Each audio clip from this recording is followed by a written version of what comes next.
আমার প্রত্যাশা হচ্ছে আমি তো মহান রাব্বুল আলামিনের দরবারে শুকরিয়া আদায় করি যে আমাকে এত বড় একটা গুরু দায়িত্ব আমার উপরে অর্পিত হয়েছে।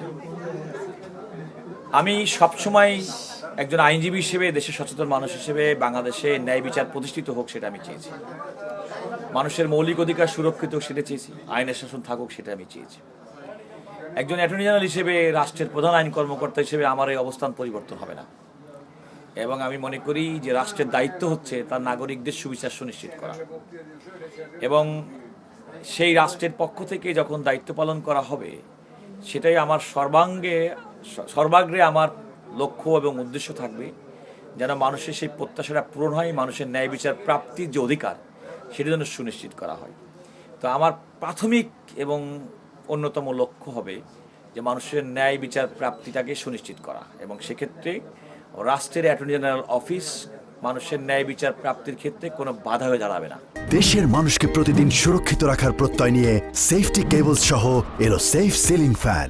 রাষ্ট্রের পৃথক সচিবালয়ের বিষয়টা কিন্তু সম্পূর্ণভাবে অ্যাটর্নি জেনারেলের কোনো কাজ না, এটা রাষ্ট্রের পলিসি সিদ্ধান্ত, এবং রাষ্ট্র সেই পলিসি সিদ্ধান্ত আপনারা যেমন রাষ্ট্র নিতেও পারে, রাষ্ট্র তো সময়ের পরিবর্তনে সেটা সংশোধন করতে পারে, একইভাবে করতে পারে।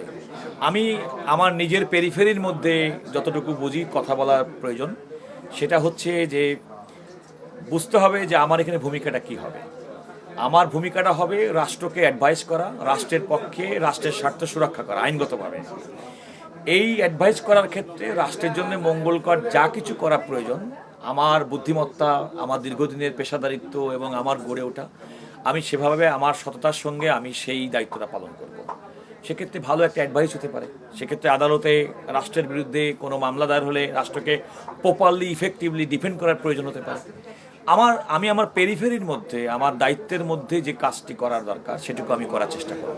প্রথম কথা হচ্ছে যে রাষ্ট্রের আইন কর্মকর্তা, প্রধান আইন কর্মকর্তা হিসেবে এটা একটা সাংবিধানিক পদ, এবং আমি মনে করি এটা অত্যন্ত একটা গুরুদায়িত্ব, এবং এই গুরুদায়িত্ব পালনের এমন একটা সময় আমাকে দায়িত্ব পালন করতে হচ্ছে যে সময় 5ই আগস্ট ছাত্র জনতার বিপ্লব পরবর্তী অবাধ, সুষ্ঠু এবং নিরপেক্ষ নির্বাচনের মাধ্যমে জনাব তারেক রহমানের নেতৃত্বে নতুন সরকারের পথ চলা শুরু হয়েছে, এবং তিনি তার ইতিমধ্যেকার স্বল্প সময়ের মাধ্যমে তিনি কিন্তু মানুষের মধ্যে এক ধরনের প্রত্যাশা তৈরি করেছেন। সুতরাং সেই প্রত্যাশার সঙ্গে মিল রেখে আমাদেরকে চলতে গেলে রাষ্ট্রকে সেভাবে রিপ্রেজেন্ট করতে হবে যেন কোনোভাবেই রাষ্ট্রের স্বার্থ কোনো কারণে বিঘ্নিত না হয়, রাষ্ট্রের কোনো হানি না হয়। এবং সেটা করার ক্ষেত্রে আমার দীর্ঘদিনভাবে নিজেকে গড়ে তোলার যে সততার ভিত্তিতে, ন্যায়পরায়ণতার ভিত্তিতে গড়ে তুলেছি, সেটা সর্বোচ্চ প্রয়োগ হবে আমার অন্যতম লক্ষ্য এবং উদ্দেশ্য। এবং সেক্ষেত্রে আমি আপনারা যারা সংবাদকর্মী আছেন, আমি আপনাদের সহযোগিতা চাইব, কারণ অবাধ তথ্য প্রবাহের পাশাপাশি আমাদেরকে এটাও খেয়াল রাখতে হবে যেন অপতথ্য যেন কোনো কারণে আমাদেরকে গ্রাস না করতে পারে। বিশেষ করে দেশের সর্বোচ্চ আদালতের প্রতি মানুষের যে আস্থা, এই আস্থা অনেকাংশে কমে যায়।